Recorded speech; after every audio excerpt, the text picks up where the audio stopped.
തൃശൂരിനെ കുറിച്ച് വലിയ സ്വപ്നങ്ങളുണ്ട് ബിജെപിക്ക്. തിരഞ്ഞെടുപ്പ് കാഹളം മുഴങ്ങും മുമ്പ് തന്നെ ആഴത്തിൽ മണ്ണിളക്കാനാണ് നരേന്ദ്രമോദി എത്തിയത്. ദാ തുടങ്ങിക്കഴിഞ്ഞു വടംവലി. മോദിയുടെ ഗ്യാരണ്ടി ആർക്കുള്ളത്? മോദിയുടെ ഗ്യാരണ്ടി. हमने 12 करोड़ परिवार की बहनों के लिए टॉयलेट बनवाया. ये कैसे बने? मोदी गारंटी. हमने 1 रुपए में सुविधा सैनिटरी पैड की योजना शुरू की. ये किसे संभव बनाया? मोदी गारंटी. हमने केरला की 7 लाख महिलाओं के बैंक अकाउंट खोले. ये सफलता कैसे मिली? मोदी गारंटी. हमने 30 करोड़ से अधिक मुद्रा लोन महिला लाभार्थियों को दिए. ये कैसे संभव हुआ? मोदी गारंटी. हमने प्रेगनेंसी लीव को बढ़ाकर 26 हफ्ते किया. इसे किसे संभव बना दिया? मोदी गारंटी. हमने सैनिक स्कूलों में बेटियों की एडमिशन का रास्ता खोला. ये कैसे संभव हुआ? मोदी गारंटी. മോദിയുടെ ഗ്യാരണ്ടി. പക്ഷേ നരേന്ദ്രമോദി ആദ്യമായല്ല കേരളത്തിലെത്തുന്നത്. പോയ തെരഞ്ഞെടുപ്പ് കാലത്തും അല്ലാതെയും എല്ലാം എത്തിയിട്ടുണ്ട്. ഏറിയും കുറഞ്ഞുമൊക്കെ ഈ റേഞ്ച് ആഘോഷങ്ങളും ഉണ്ടായിട്ടുണ്ട്. വിത്തിട്ടതൊന്നും കേരളത്തിന്റെ മണ്ണിൽ വിളഞ്ഞില്ലെന്നു മാത്രം. ऐसे लोगों के हाथ में केरल का भविष्य जा पड़ा कि वो पूरा सामर्थ्यवान काल पूरी तरह ध्वस्त कर दिया गया. जिस केरल की हर चीज दुनिया में जिसकी मांग रहती थी, आज केरल के नौजवान को पेट भरने के लिए अपने बूढ़े मां बाप को छोड़ करके दुनिया के किसी देशों में जाकर के मजदूरी करने के लिए मजबूर होना पड़ता है. केरला के विकास में प्रवासी भारतीयों का बहुत बड़ा योगदान रहा है. കേരളത്തിലെ പ്രിയപ്പെട്ട സഹോദരി സഹോദരൻ മാരെ ഞാൻ നിങ്ങളെ സ്നേഹിക്കുന്നു. ബഹും നിക്കുന്ന സഹോദരി എല്ലാവർക്കും എന്റെ നമസ്കാരം. केरल की इस दुर्दशा के लिए क्या बीजेपी जिम्मेवार है? कांग्रेस पार्टी और कम्युनिस्ट पार्टी केरल में तो कुश्ती करते हैं, बंगाल में दोस्ती करते हैं. ഇത്തവണ പക്ഷേ തൃശൂരിനെ കുറിച്ച് ബിജെപിക്കുള്ളത് വലിയ വലിയ സ്വപ്നങ്ങളാണ്. ഇത്തവണ എടുക്കാൻ നോക്കിയാൽ ചിലപ്പോഴിങ്ങ് പോന്നേക്കും എന്നുവരെ. ഇതാ ഇപ്പോൾ 2024 തെരഞ്ഞെടുപ്പിന്റെ കേളികൊട്ട് ആരംഭിക്കുമ്പോഴും ആദരണീയമായ പ്രധാനമന്ത്രി ശ്രീ നരേന്ദ്രമോദിജി വടക്കനാഥന്റെ മണ്ണിലേക്കാണ്, തൃശൂരിന്റെ മണ്ണിലേക്കാണ്, പൂരങ്ങളുടെ മണ്ണിലേക്കാണ്, ശക്തന്റെ നാട്ടിലേക്കാണ് വന്നിരിക്കുന്നത്. കേരളത്തിൽ ഭാരതീയ ജനതാ പാർട്ടിയും ദേശീയ ജനാധിപത്യ സഖ്യവും നയിക്കുന്ന ജൈത്രയാത്രയ്ക്ക് തുടക്കം കുറിക്കാനാണ്. ആദരണീയനായ സുരേഷ് ഗോപിയെ പോലുള്ള ആളുകളെ അനുഗ്രഹിക്കാനാണ് ശ്രീ നരേന്ദ്രമോദിജി ഇവിടെ എത്തിയിരിക്കുന്നത്. ക്ഷേത്ര പരിസരത്തെ മരങ്ങൾ മഹാദേവന്റെ ജടയാണെന്ന് മുൻപ് പറഞ്ഞത് സംഘപരിവാർ സംഘടനകൾ തന്നെയാണ്. മുൻകാലങ്ങളിൽ ചില സമ്മേളനങ്ങൾ നടന്നപ്പോൾ മരച്ചില്ലകൾ നീക്കം ചെയ്യാനുള്ള ശ്രമങ്ങളെ സംഘടിതമായി തന്നെ ചെറുക്കുകയും ആ പേരിൽ കോടതി കയറുകയും ഒക്കെ ചെയ്തിട്ടുണ്ട്. അക്കാര്യം ചൂണ്ടിക്കാട്ടി മരച്ചില്ലകൾ വെട്ടിമാറ്റുന്ന ചിത്രമടക്കം പുറത്തുവരികയും സൈബറിടങ്ങളിൽ പ്രതിഷേധമുണ്ടാവുകയും ചെയ്തു. പിന്നാലെ ഇന്ന് ആ പ്രതിഷേധം രൂക്ഷമായി. ക്ഷേത്രം അത്രയും പരിഭാവനമായി കരുതിയിരുന്ന ഒരു ആൽമരത്തെയാണ്, ഭഗവാന്റെ തിരുചട എന്ന് പറഞ്ഞിരുന്ന ഒരു ആൽമരത്തിന് ശിഖരങ്ങൾ വെട്ടിമുറിച്ചുകൊണ്ട് അത് മുന്നോട്ട് പോകുന്ന നടപടി ഉണ്ടാകുന്നതിനെയാണ് ഇപ്പം ഇവിടെ KSU യൂത്ത് കോൺഗ്രസ് ജില്ലാ കമ്മിറ്റിയുടെ നേതൃത്വത്തിലുള്ള ഞങ്ങളിവിടെ എത്തുന്നു കാണുന്നത് വെച്ചാൽ ഞങ്ങൾ കാലങ്ങളിൽ ഞങ്ങളെല്ലാവരും ഈ ക്ഷേത്രവുമായി ബന്ധപ്പെട്ട് സ്ഥിരം പ്രാർത്ഥിക്കാനെല്ലാം വരുന്നവരാണ്. ഈ ഭഗവാന്റെ തിരുചട എന്ന് പറഞ്ഞ് വിശേഷിപ്പിച്ചിരുന്ന ഒരു ആൽമരത്തെയാണ്. അത്രയേറെ പഴക്കം ചെന്ന ഒരു ആൽമരത്തെ, ക്ഷേത്രത്തിൽ അത്രയേറെ ശോഭയുള്ള ഒരു ആൽമരത്തെ ശിഖരങ്ങൾ വെട്ടിമുറിച്ചുകൊണ്ട് നരേന്ദ്രമോദിക്ക് എത്തരത്തിലാണ് ഒരു മരത്തിന്റെ ശിഖരം ഒരു ഭീഷണിയായി മാറിയതെന്നുള്ളത് ഞങ്ങൾക്ക് ഇതുവരെ മനസ്സിലായിട്ടില്ല. ആ അത്തരത്തിലുള്ള ഈ ഒരു ആൽമരത്തെ വെട്ടിമുറിച്ചുകൊണ്ട് ആ മരത്തിനെ തന്നെ നശിപ്പിക്കുന്ന രീതിയിലേക്കുള്ള നടപടികളുമായി ദേവസ്വം ബോർഡും BJP കേന്ദ്ര ഗവൺമെന്റ് മുന്നോട്ട് പോയപ്പോൾ അതിനുള്ള ശക്തമായ പ്രതിഷേധമായിട്ടാണ് യൂത്ത് കോൺഗ്രസിന്റെ കേസിന് പുറത്തിലോട് വന്നിട്ടുള്ളത്.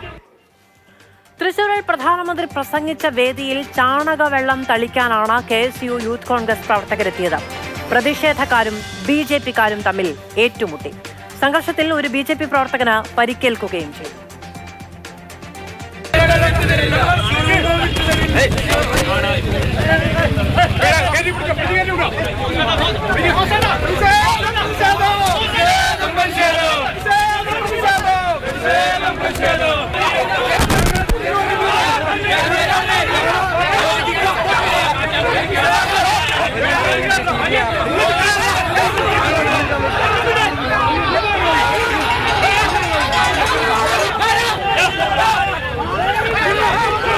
തല്ലിത്തീർക്കാം എന്ന നിലയ്ക്കാണ് ഇരു കൂട്ടരും എത്തിയത്. മരക്കഷ്ണം മുതൽ ഇരുമ്പ് വടി വരെ ഉണ്ടായിരുന്നു. TN പ്രതാപൻ MP-യാണ് പ്രതിഷേധത്തിന്റെ സൂത്രധാരൻ എന്നാണ് BJPയുടെ ആരോപണം. ഇവിടെ ഏതെങ്കിലും കേസുകാരൻ കയറിയാൽ ഞങ്ങളത് 100% ഞങ്ങളത് ജീവകളും ഞങ്ങൾ തടയും. ഇതിന് പറഞ്ഞു വിട്ട TN പ്രതാപനെ പുറത്ത് ഞങ്ങൾ ചാണകവെള്ളത്തിൽ ഞങ്ങൾ മുക്കും. പുറത്തിറങ്ങിയ ചാണകവെള്ളത്തിൽ ഞങ്ങൾ മുക്കും. ഇതിന്റെ ഉള്ളിൽ ഏതെങ്കിലും ഒരു കേസുകാരൻ കയറിയാൽ TN പ്രതാപം വിവരറി. ഒരു കാര്യമില്ല, ചാണകവെള്ളം അവരുടെ കയ്യിൽ മാത്രമല്ല, ഇവിടേക്ക് വന്ന പോലെയല്ല. ഞങ്ങൾ ചെന്നാൽ പ്രതാപന് തൃശ്ശൂര് ടൗണിലെ പ്രതാപനെ ചാണകവെള്ളത്തിൽ കുളിപ്പിക്കും ഞങ്ങൾ പ്രതാപനെ. എന്തൊരു അസൂയാണ്. ഇന്ത്യ അസഹിഷ്ണുത പ്രധാനമന്ത്രിക്ക് ഒന്ന് പ്രസംഗിക്കാൻ പാടില്ലേ? ഇവിടെ തൃശ്ശൂർ പൂരത്തിനെ അനുസ്മരിപ്പിക്കുന്ന തരത്തിലുള്ള ജനക്കൂട്ടാണ്. അതിലുള്ള അസൂയ, അസഹിഷ്ണുത, അതല്ലാതെ എന്താണ് ഇവിടെ എന്ത് പ്രശ്നം ഉണ്ടായിട്ടുള്ളത്? പ്രധാനമന്ത്രി നരേന്ദ്രമോദിയുടെ തൃശൂർ സന്ദർശനം ഇടതു വലതു മുന്നണികളെ അസ്വസ്ഥരാക്കിയെന്ന് K. സുരേന്ദ്രൻ. കോൺഗ്രസിന്റെ വരേണ്യ നേതൃത്വം മോദി അംഗീകരിക്കാൻ തയ്യാറാകുന്നില്ല. അതുകൊണ്ടാണ് മോദി എത്തിയ സ്ഥലത്ത് ചാണകവെള്ളം തളിക്കാൻ ഒരുങ്ങിയത് എന്നും K. സുരേന്ദ്രൻ പറഞ്ഞു. മോദിജിയുടെ കേരള സന്ദർശനം ഇടത് വലത് മുന്നണികളെ വലിയ അങ്കലാപ്പിലാക്കിയിരുന്നു. പ്രധാനമന്ത്രി നരേന്ദ്രമോദിജി വന്ന സ്ഥലത്ത് വെള്ളം തളിക്കാൻ കോൺഗ്രസ്സുകാർ വന്നു. ചാണകവെള്ളം തളിക്കുക എന്ന് പറയുമ്പോൾ നമുക്കൊരു സാധാരണ പറയുന്നത് എന്താണ്, അതിൻ്റെ ഒരു പ്രതീകം എന്താണ്? നരേന്ദ്രമോദിജിയെ പ്രധാനമന്ത്രിയായി അംഗീകരിക്കാൻ കോൺഗ്രസ് നേതാക്കന്മാരുടെ വരണ്യ മനസ്സ് ഒരിക്കലും തയ്യാറായിട്ടില്ല. പ്രധാനമന്ത്രിയുടെ തൃശൂർ സന്ദർശനത്തെ പരിഹസിച്ച റവന്യൂ മന്ത്രി K. രാജൻ. മോദിക്ക് തൃശൂർ കാണാൻ കഴിഞ്ഞു, തട്ടുകടക്കാർക്ക് നല്ല കച്ചവടവും കിട്ടി. തൃശൂർ കണ്ട് ആരും പനിക്കേണ്ട എന്നും രാജൻ പറഞ്ഞു. തൃശ്ശൂരിനോ വേണ്ട, വിശിഷ്യമായി വിളിച്ചുകൂട്ടിയ സ്ത്രീകൾക്കോ ഏതെങ്കിലും വിധത്തിലുള്ള പ്രഖ്യാപനം ഉണ്ടാകും എന്ന് വിചാരിച്ചിരുന്നു. മോദിയുടെ ഗ്യാരണ്ടി എന്ന് ആവർത്തിച്ച് പറഞ്ഞതല്ലാതെ 10 വർഷക്കാലമായി നടക്കാതെ പോയ ഗ്യാരണ്ടികളിൽ ഏതെങ്കിലും ഒന്നിനെ ഇപ്പം നടപ്പിലാക്കും എന്ന് പറയാതെ പോയതിലെ പ്രയാസമുണ്ട്. തൃശ്ശൂർ സീറ്റ് ഇനി എത്ര വലിയ, ഇപ്പോൾ ഏറ്റവും അവസാനത്തെ ആൾ വന്നല്ലോ, പ്രധാനമന്ത്രി വന്നല്ലോ, തൃശ്ശൂരിലെ സീറ്റ് ഇനി ആരും ഈ കട്ടിൽ കണ്ട് പനിക്കണ്ട. മോദി ഗ്യാരണ്ടിയിൽ കേരളത്തിലെ ജനങ്ങൾക്ക് എന്തായാലും വിശ്വാസമില്ല എന്നാണ് K. മുരളീധരന്റെ പക്ഷം. നരേന്ദ്രമോദി വന്നതുകൊണ്ടൊന്നും BJP കേരളത്തിൽ പച്ച പിടിക്കില്ല. മോദിയുടെ ശബ്ദം കളയാമെന്ന് മാത്രമെന്നും K. മുരളീധരന്റെ പരിഹാസം. മോദി ഗ്യാരണ്ടി കേരളത്തിൽ ചിലവാവില്ല.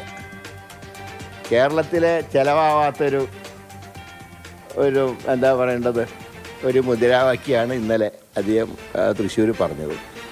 അദ്ദേഹം കേരളത്തിലേക്ക് വരാൻ അദ്ദേഹത്തിന് സ്വാതന്ത്ര്യമുണ്ട്. അദ്ദേഹം ഇന്ത്യയുടെ പ്രധാനമന്ത്രിയാണ്. പക്ഷേ കേരളത്തിൽ അദ്ദേഹം നടത്തുന്ന ഒരു പ്രവർത്തനവും അദ്ദേഹത്തിന് ഒരു MP-യെ പോലും കേരളത്തിൽ നിന്ന് കിട്ടില്ല. അതുകൊണ്ട് കേരളം വേസ്റ്റാണ് അദ്ദേഹത്തിനെ സംബന്ധിച്ച്. എന്തുകൊണ്ടാണ് തൃശൂർ? ചില കണക്കുകൾ പറഞ്ഞു പോയാൽ അത് പെട്ടെന്ന് മനസ്സിലാകും. 2014 ലോക്സഭാ തെരഞ്ഞെടുപ്പിൽ KP ശ്രീശനായിരുന്നു BJPയുടെ സ്ഥാനാർത്ഥി. 2019 സുരേഷ് ഗോപി. 2014 ആകെ നേടിയ വോട്ടുകൾ 1,02,681. 2019 ആ സ്ഥാനത്ത് 2,93,822 വോട്ടുകൾ. 2 ലക്ഷത്തോളം വോട്ടുകളുടെ വർധന. വോട്ട് വിഹിതം 2014 11%, 2019 28%. കേരളത്തിൽ എവിടെയും ഇന്നോളം BJPക്ക് അവകാശപ്പെടാനില്ലാത്ത വളർച്ചയാണിത്. പോയ 5 വർഷക്കാലം ആ മണ്ഡലം കേന്ദ്രീകരിച്ച് നടത്തിയ പ്രവർത്തനങ്ങളെക്കുറിച്ചുള്ള ആത്മവിശ്വാസവും പ്രധാനമന്ത്രി അടക്കം രംഗത്തിറക്കിയുള്ള പ്രചാരണവും കൂടിയാകുമ്പോഴാണ് തൃശൂർ ഒപ്പം നിന്നേക്കും എന്ന് BJP പ്രതീക്ഷിക്കുന്നത്. ഇനി പ്രധാനമന്ത്രി വന്ന് തിരഞ്ഞെടുപ്പിന് അരങ്ങൊരുക്കുമ്പോൾ ആദ്യ പ്രചാരണ വിഷയമായി കേരളത്തിൽ BJP കാണുന്നത് സ്വർണ്ണക്കടത്ത് വിഷയമാണോ?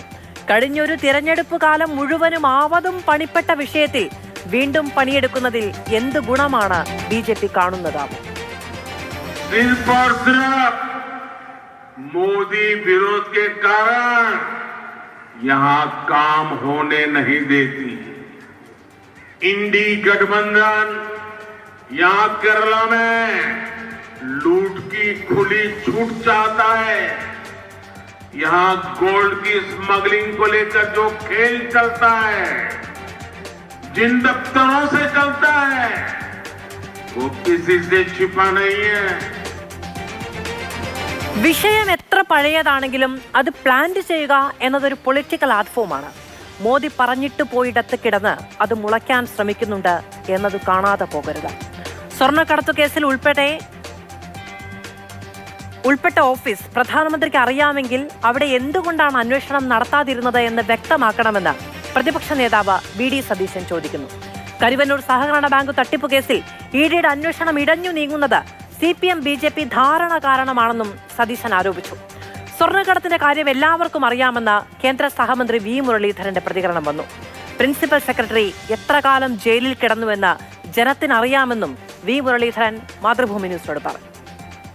അദ്ദേഹം പറഞ്ഞത് ഏത് ഓഫീസിലാണ് സ്വർണ്ണക്കള്ളക്കടത്ത് നടത്തിയതെന്ന് അറിയാം എന്നാണ്. അറിയാമായിരുന്നിട്ടും എന്തുകൊണ്ടാണ് കേന്ദ്ര ഏജൻസികൾ അവിടെ അന്വേഷണം നടത്തായിരുന്നത്? എന്തുകൊണ്ടാണ് ഒരു സുപ്രഭാതത്തിൽ കേന്ദ്ര ഏജൻസികളെല്ലാം കഴിഞ്ഞ നിയമസഭാ തെരഞ്ഞെടുപ്പിന് തൊട്ട് മുമ്പ് എല്ലാ അന്വേഷണവും അവസാനിപ്പിച്ച് കേരളത്തിൽ നിന്ന് പോരാൻ കാര്യമെന്ന്? എന്തുകൊണ്ടാണ് CPMുമായി കേരളത്തിലെ CPMും സംഘപരിവാറുമായി സന്ധി ചെയ്തത്? എന്തുകൊണ്ടാണ്? സ്വർണ്ണക്കടത്തിൻ്റെ കാര്യത്തിലുള്ള ആ അന്വേഷണം എവിടെയൊക്കെ എത്തിയെന്ന് എല്ലാവർക്കും അറിയാം. പ്രിൻസിപ്പൽ സെക്രട്ടറി എത്ര മാസം ജയിലിൽ കിടന്നു എന്നും നമുക്ക് എല്ലാവർക്കും അറിയാം. പക്ഷേ CBI അന്വേഷണം എന്ന് പറഞ്ഞ് ചെല്ലുമ്പോൾ സതീശനും പിണറായിയും കൂടി ഒരുമിച്ചിരുന്ന് കേന്ദ്ര ഏജൻസികൾ പീഡിപ്പിക്കുന്നു എന്നുള്ള മുദ്രാവാക്യം അവർ തന്നെയാണ് ഒരുമിച്ച് ഉയർത്തുന്നത്. സ്വർണ്ണക്കടത്തിന്റെ പ്രഭവ കേന്ദ്രം എവിടെയാണെന്നറിയാവുന്ന പ്രധാനമന്ത്രി എന്തുകൊണ്ട് നടപടി സ്വീകരിച്ചില്ല എന്ന് ചെന്നിത്തലയും ചോദിക്കുന്നു. സ്വർണ്ണക്കടത്തിന് പിന്നിൽ മുഖ്യമന്ത്രിയുടെ ഓഫീസാണെന്ന് എല്ലാവർക്കും അറിയാം. CPM BJP അവിശുദ്ധ കൂട്ടുകെട്ടല്ലേ ഇതിനു കാരണമെന്ന് ചെന്നിത്തല. പ്രധാനമന്ത്രി ഇക്കാര്യത്തിൽ മറുപടി പറയണമെന്നും രമേശ് ചെന്നിത്തല ആവശ്യപ്പെടുന്നു. എന്തുകൊണ്ടാണ് ഇന്നലെ പ്രധാനമന്ത്രി പറഞ്ഞ സ്വർണ്ണക്കള്ളക്കടത്തിന്റെ പ്രഭവ കേന്ദ്രത്തെ പറ്റി അന്വേഷിക്കാതിരുന്നത്? അപ്പോൾ പ്രധാനമന്ത്രി അറിഞ്ഞുകൊണ്ടാണ് മുഖ്യമന്ത്രിയുടെ ഓഫീസിനെതിരായി മുഖ്യമന്ത്രിയുടെ ഓഫീസ് ചെയ്ത സ്വർണ്ണക്കള്ളക്കടത്തിനെതിരെ നടപടികൾ സ്വീകരിക്കാതിരുന്നത്. അത് കേരള രാഷ്ട്രീയത്തിൽ CPMും BJPയും തമ്മിലുള്ള രാഷ്ട്രീയ ബാന്ധവത്തിന്റെ ഏറ്റവും വലിയ ഉദാഹരണമാണ്. പ്രധാനമന്ത്രി നരേന്ദ്രമോദി തൃശൂരിൽ നടത്തിയ പ്രസംഗം കൗതുകമായി തോന്നിയെന്ന് CPM സംസ്ഥാന സെക്രട്ടറി MV ഗോവിന്ദൻ. തെറ്റായ പരാമർശങ്ങളാണ് പ്രധാനമന്ത്രി നടത്തിയത്. പ്രധാനമന്ത്രിയുടെ ഓഫീസ് കള്ളക്കടത്തിന്റെ കേന്ദ്രമാണ്. BJPക്ക് തൃശൂർ തൊടാൻ കഴിയില്ല എന്നും MV ഗോവിന്ദൻ. BJP നേതാവെന്ന നിലയിലുള്ള പ്രധാനമന്ത്രിയുടെ പ്രസംഗം വളരെ കൗതുകമുള്ള കാര്യമായിട്ടാണ് എനിക്ക് തോന്നിയത്. അദ്ദേഹം പറയുകയാണ്, കള്ളക്കടത്ത് ഓഫീസിൻ്റെ കേന്ദ്രം നിങ്ങൾക്കറിയാലോ? എല്ലാവർക്കും അറിയാം, അത് പ്രധാനമന്ത്രിയുടെ ഓഫീസാണെന്ന്. അപ്പോൾ തൃശ്ശൂർ പിടിക്കാനാണ് എന്നാണ് പറഞ്ഞ് നടക്കുന്നത്. തൃശ്ശൂരൊന്നും തൊടാൻ പറ്റാത്ത അവസ്ഥ BJPക്ക് ഉണ്ടാകുന്ന കാര്യത്തിൽ ഒരു സംശയവും നിങ്ങൾക്ക് ഉണ്ടാവേണ്ട. പ്രധാനമന്ത്രി നരേന്ദ്രമോദി ഹിറ്റ്ലറുടെ പ്രസംഗ ശൈലി കടം കൊണ്ടുവന്ന CPI സംസ്ഥാന സെക്രട്ടറി ബിനോയ് വിശ്വം നുണകൾ ആവർത്തിക്കുകയാണ്. പാഴായി പോയവയാണ് മോദി നൽകിയ ഗ്യാരണ്ടികളെല്ലാം. മിനിമം താങ്ങുവിലയിൽ മോദിയുടെ ഗ്യാരണ്ടി എവിടെ? കേരളത്തിൽ മോദിയുടേത് മലർപ്പൊടിക്കാരന്റെ മോഹമെന്നും ബിനോയ് വിശ്വം പറഞ്ഞു. ഈ നാടിന്റെ മുമ്പിൽ നടപ്പിലാക്കപ്പെടാത്ത പാഴായിപ്പോയ മോദീസ് ഗ്യാരണ്ടിയുടെ പരമ്പര നിങ്ങൾക്ക് ഏവർക്കും കാണുവാൻ കഴിയും. വീണ്ടും വീണ്ടും ഓരോന്നോരോന്ന് പുതുതായി പറഞ്ഞ് ജനങ്ങളെ നിരന്തരമായി കബളിപ്പിക്കുന്ന ഹിറ്റ്ലറുടെ ഫാസിസ്റ്റ് പ്രചരണ ശൈലിയുടെ ഇന്ത്യൻ ആവിഷ്കർത്താവായി ഇന്ത്യൻ പ്രധാനമന്ത്രി മാറുകയാണ്. വി ഡി സതീശന്റെ പ്രസ്താവനയ്ക്കെതിരെ രംഗത്ത് വന്നവരിൽ ആനി രാജയുമുണ്ട്. വി ഡി സതീശന് മറുപടിയുമായിട്ടാണ് ആനി രാജ എത്തിയത്. കേരളത്തിലെ പ്രതിപക്ഷത്തിന് സന്തോഷിക്കാൻ വക നൽകുന്നതാണ് പ്രധാനമന്ത്രിയുടെ സന്ദർശനം. ശബരിമല വിഷയത്തിൽ കേന്ദ്ര സർക്കാരിനെ കേരള സർക്കാരിനെതിരെ തിരിക്കാനാണ് കോൺഗ്രസ് എംപിമാർ പാർലമെന്റിൽ ശ്രമിച്ചത്. പ്രധാനമന്ത്രി വിഷയത്തിൽ സർക്കാരിനെ വിമർശിച്ചത് സതീശന് വിജയമായി കാണാമെന്നും ആനി രാജ പറഞ്ഞു. അവർക്കും അയ്യനെ കണ്ടുപോകാനുള്ളൊരു സാഹചര്യം ഒരുക്കാനുള്ള പരിശ്രമം തീർച്ചയായും ഗവൺമെൻറ് നടത്തിയിട്ടുണ്ട്. എന്നാൽ ആ വിഷയം കേരളത്തിൽ അതിനാവശ്യമായ ക്രിയാത്മകമായ നിർദ്ദേശങ്ങൾ കേരളത്തിലെ ഗവൺമെൻറ്റിന് കൊടുക്കുന്നതിന് പകരം കേരളത്തിലെ ഇടതുപക്ഷ ജനാധിപത്യ മുന്നണിക്കെതിരെ കേന്ദ്രം ഭരിക്കുന്ന RSS BJP ഗവൺമെൻറ്റിനെ തിരിക്കണമെന്നുള്ള അജണ്ട വെച്ചുകൊണ്ടാണ് ഈ കോൺഗ്രസിൻ്റെ എംപിമാർ അത്രയും ഇത് പാർലമെന്റിലെടുത്ത് കേരള ഗവൺമെന്റിനെതിരായിട്ട് പറഞ്ഞു എന്നുള്ള കാര്യത്തിൽ ഓപ്പോസിഷൻ ലീഡർ സതീശൻ വളരെ സന്തോഷിക്കേണ്ട ഒരാളാണ്. മോദി പിണറായി ബന്ധം ആരോപിച്ചു കെ സുധാകരനും. പിണറായി വിജയനെ കണ്ണിലെ കൃഷ്ണമണി പോലെ പ്രധാനമന്ത്രി സംരക്ഷിക്കുന്നു. BJP വോട്ട് മറിച്ചാണ് പിണറായി വിജയനെ രണ്ടാമതും മുഖ്യമന്ത്രിയാക്കിയത്. സ്വർണ്ണക്കടത്തുകാർക്കെതിരെ മോദി എന്തു നടപടി സ്വീകരിച്ചുവെന്ന് വ്യക്തമാക്കണം. സ്വർണ്ണക്കടത്ത് കേസ് നിർജീവമാക്കിയതിനൊപ്പം ലാവ്ലിൻ കേസ് 28 തവണ മാറ്റിവെച്ചതും കൂട്ടി വായിക്കണമെന്നും സുധാകരൻ പറഞ്ഞു.